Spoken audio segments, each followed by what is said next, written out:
At my birthday, my dad said, "I wish you were never born." He had no idea what came next. He said it in front of 14 people. At a table I'd reserved, with a cake I'd paid for, and the envelope sitting in my jacket pocket, the one I'd been carrying for 3 weeks waiting for the right moment, suddenly felt like it weighed about 40 pounds. How does a father say that to his kid? Out loud? Sober enough to enunciate every word? And what does it mean when the person saying it has been quietly stealing from you for 4 years and doesn't know you know? I'm Beckett, 27M, CPA and part-time human punching bag. At least that's what I was until that Saturday night in March. I'm not a dramatic person. I don't post about my feelings. I solve problems with spreadsheets and patience, and I give people more chances than they usually deserve.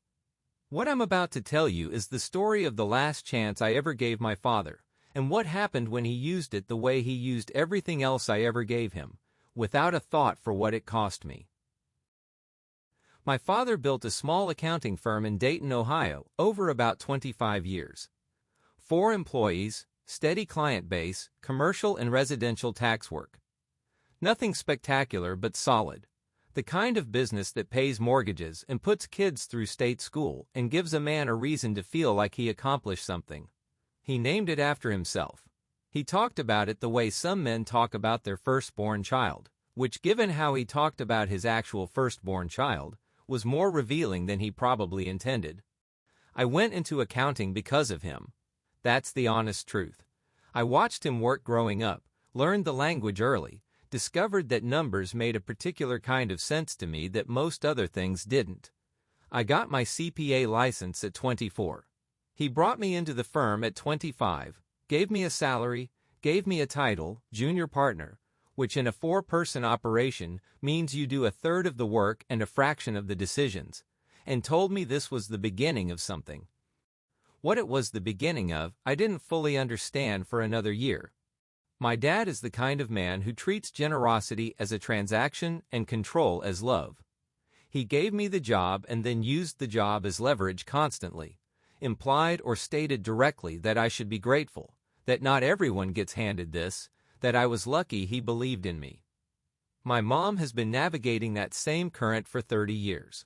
She does it gracefully, the way you get graceful at something you've been doing every day for 3 decades. My younger sister left for Seattle at 22 and calls home every other Sunday, and I think that's actually the healthiest decision anyone in our family has ever made. I stayed. That's on me. I told myself it was because of the business, because of my mom, because leaving would be giving up something real.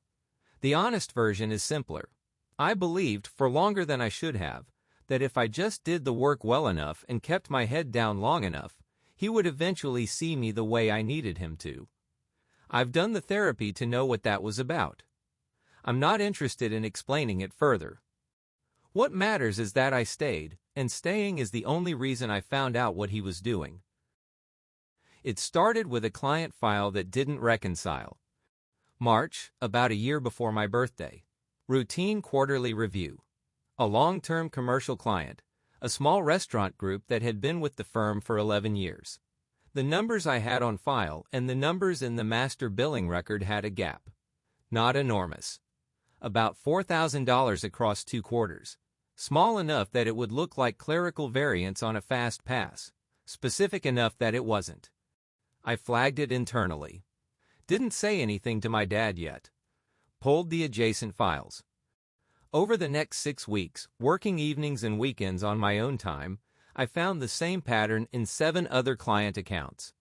Billing adjustments that appeared legitimate on the surface, service fee revisions, retainer modifications, but that, when cross-referenced with the actual engagement letters and service logs, pointed to charges that had been added after the fact. Money coming in that wasn't being run through the firm's books the standard way. A second set of adjustments that didn't match anything in the official records. I'm a CPA. I know what tax fraud looks like. I know what embezzlement looks like. I know the difference between a bookkeeping error and a system. This was a system.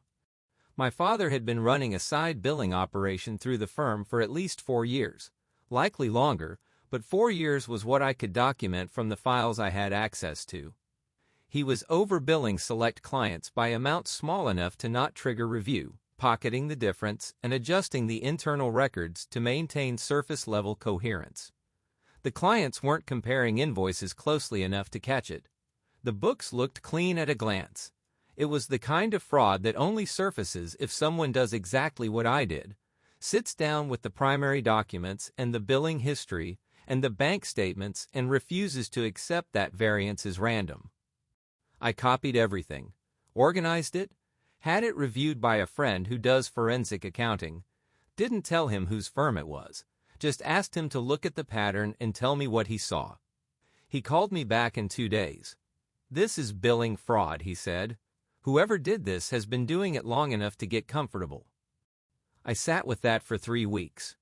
3 weeks of going into that office every morning, sitting across the hall from my father, doing my work, not saying a word. 3 weeks of my mom asking why I seemed quiet at Sunday dinners, and me saying I was tired. 3 weeks of carrying the documentation folder on my laptop, backed up to an encrypted drive, waiting. I'd decided I was going to give him one more chance. One conversation. I was going to sit down with him, my birthday dinner, which he'd actually remembered to show up to for the first time in 3 years, and I was going to tell him what I'd found and give him the opportunity to do the right thing before I decided what to do next. That was the plan. The envelope in my jacket pocket contained a letter I'd written laying out what I knew, what I had documented, and what I expected to happen. I was going to hand it to him privately after dinner. Clean, controlled. My way of giving him a door before I opened the next one. Then he said what he said. The dinner was at a steakhouse downtown. My mom had organized it, a real effort, one of those evenings she builds carefully, because she understands that the atmosphere around my dad needs managing the way you manage a controlled burn. My sister had flown in from Seattle. 2 of my closest friends were there. A couple from my parents' social circle who I'd known most of my life. 14 people total around a long table in a private room. My dad had been drinking since before we arrived. I could tell by the way he moved through the handshakes and greetings, slightly too expansive, slightly too loud. Not sloppy. He never gets sloppy. He gets precise in the wrong direction, like a man whose volume and certainty increase while his judgment quietly exits the building. Dinner was fine for an hour. Decent conversation, good food, my mom working the room in her particular way. My sister had bought me a book I'd mentioned once in passing 6 months ago. She'd remembered, she always remembers, and I was having a real moment of feeling like this was going to be okay. Then my dad made a toast. He stood up. He had his glass raised. The table went quiet the way tables do when someone stands with intention. He looked around, nodded like he was settling into something, and started talking about the firm. About what he'd built. About legacy and hard work and what it meant to hand something down. He talked about himself for about 4 minutes in a toast that was nominally about my birthday. The table was doing the polite thing, nodding, smiling, waiting for it to turn toward me. And then it turned toward me. "The thing is," he said, glass still raised, "Beckett has never really understood what I built. He came into something that existed. He treats it like a job instead of a family. And honestly," he paused. The pause was long enough that the table got uncomfortable. "Honestly, there are days I wish you were never born. Because then none of this would have been complicated." He said it with a kind of exhausted sincerity. Not cruelty for the room's benefit. He meant it as a real statement. Which was worse. Complete silence. My mom's hand on the table went perfectly flat. My sister looked at me with an expression I will not attempt to describe. My 2 friends, both of whom know my history with him, went very still. The couple from my parents' social circle looked at their plates. My dad lowered his glass and sat down like he'd said something reasonable. I looked at him for a long moment. My hand went to my jacket pocket without me making a conscious decision to move it. I took out the envelope. I didn't open it. Not yet. "Dad," I said. My voice was level. "I need you to stay after dinner." He raised an eyebrow. Don't be sensitive, Beckett. It was. Stay after dinner, I said again, not a request. Something in my tone, or maybe the envelope, which he was looking at now, made him stop. He nodded once. We finished dinner. My mom held the table together through sheer personality and 30 years of practice. My sister sat next to me and didn't say anything but kept her shoulder against mine the entire time. When the rest of the table had said their goodnights and trickled out, it was just the four of us, my parents, my sister, and me. My mom asked if she should give us space. I told her to stay. She needed to hear this too. I handed my dad the envelope. He opened it, read the first page. I watched his face move through recognition slowly, the way ice cracks before it gives. He turned to the second page. His jaw set. Where did you get this? He said. The firm's own files, I said. The billing records. The bank reconciliations. I spent 6 weeks pulling it together. I had it independently reviewed. It's accurate. He set the papers down carefully. You're misreading the structure. There are service agreements you don't have context for. Show me the agreements, I said. Tonight. Because I've been through every engagement letter in the system, and there are no agreements that cover these adjustments. He didn't answer. 4 years, I said. At minimum. Across 8 client accounts. I have the documentation for all of it. My mom was very quiet. She picked up the first page and read it. Her expression didn't change, but she didn't put it down. My dad switched directions. He said I was trying to undermine him. That I'd always resented what he'd built, and this was a way to take it from him. He said I didn't understand how business actually worked, and I was looking at things with a CPA's narrow frame instead of an owner's understanding. He said the words, my firm, 4 times in 3 minutes, as if ownership was an argument against what the document said. I let him finish. Then I said, I came here tonight planning to give you a choice. The letter outlines 2 options. Option 1. You make restitution to the affected clients directly and confidentially, restructure the billing practices, and bring in an independent auditor for the next 2 years. The firm survives, the clients are made whole, and this doesn't go further. Option 2. I report what I found to the IRS and to the Ohio State Board of Accountancy.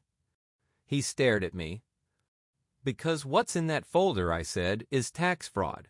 The unreported income alone triggers federal liability. The billing manipulation is wire fraud if any of those invoices went by email, which they did. I checked.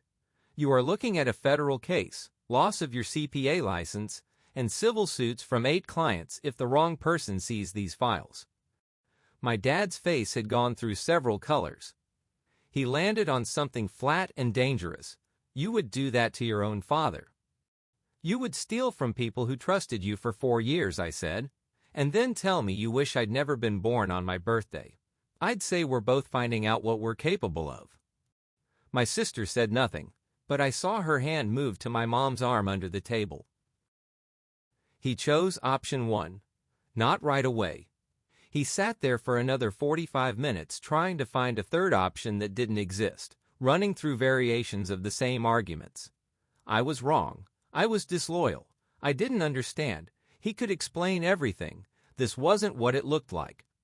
Every time he ran out of road on one approach, he backed up and tried another. My mom watched it, and I think she was watching something she'd been watching for 30 years from a new angle. When he finally ran out of approaches, he said, Fine. What do you need? I had a document for that too. I'd prepared an agreement, not legally binding in the formal sense, because I hadn't involved an attorney yet, but specific enough to function as a record. Restitution schedule to the 8 affected clients, totaling roughly $62,000 across 4 years of overbilling. A 2-year independent audit arrangement. My name moved to full partner, not junior, with actual voting authority on billing decisions.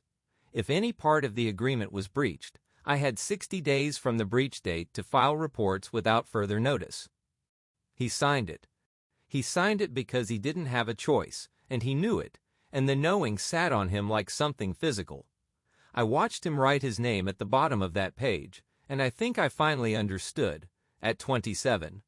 Sitting in a steakhouse private room with 4 empty dessert plates on the table, and my mother reading every line before I folded it back into the envelope, that my father had never actually held any of the power he'd been performing for my entire life. All of it, the big voice, the legacy talk, the "I built this," the "you should be grateful," it was always covering for something. The moment there was actual leverage in the room, he shrank to fit it. The restitution took 11 months. He made payments to all 8 clients under the cover of billing error corrections, which is technically accurate if you squint. 6 of the 8 clients accepted the correction without incident. 1 asked pointed questions that required careful handling. 1 dropped the firm entirely, which my dad tried to blame on me before catching himself. The independent auditor started in May. She is thorough, professional, and has the energy of someone who was born to find exactly this kind of problem. My dad is visibly uncomfortable every time she's in the office, which is her normal operating frequency and nothing personal. My full partnership came through in writing within 60 days of the signed agreement. I now have actual visibility into billing decisions and actual authority to flag anything that looks wrong. I have used that authority twice in the past 8 months. Both times, my dad backed down when I made clear I was watching. My mom and I have had long conversations that we probably should have had years ago. She knew things were wrong.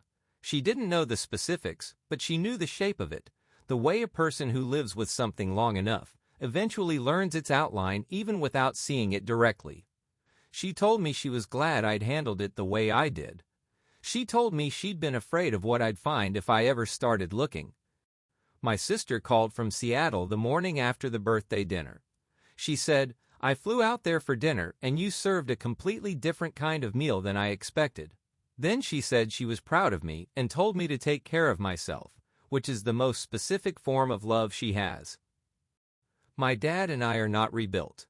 I don't think the word rebuilt applies here, because what we're building now has no precedent in our history. What we have is a working relationship with actual boundaries in it, which is more than we ever had before. He hasn't said anything close to what he said at that table.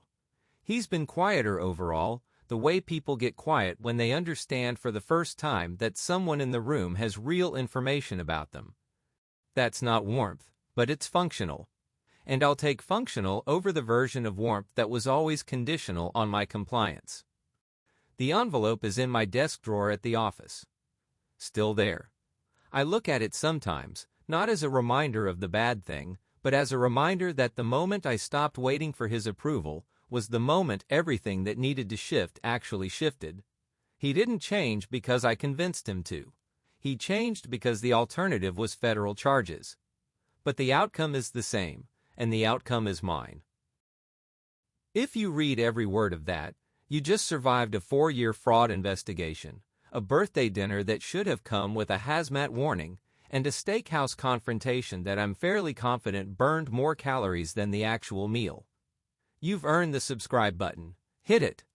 Because anyone patient enough to follow a CPA's paper trail through a family dinner is exactly the kind of audience this channel deserves. Serious question for the comments though, and I want actual answers. When my dad signed that agreement at the table, my sister said I should have walked away from the firm entirely the next morning regardless.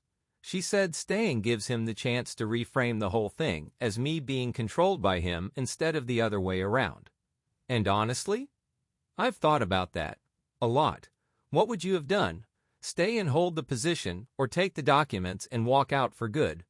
Because both answers make sense to me, and I'm still not certain I chose right. Tell me where you land.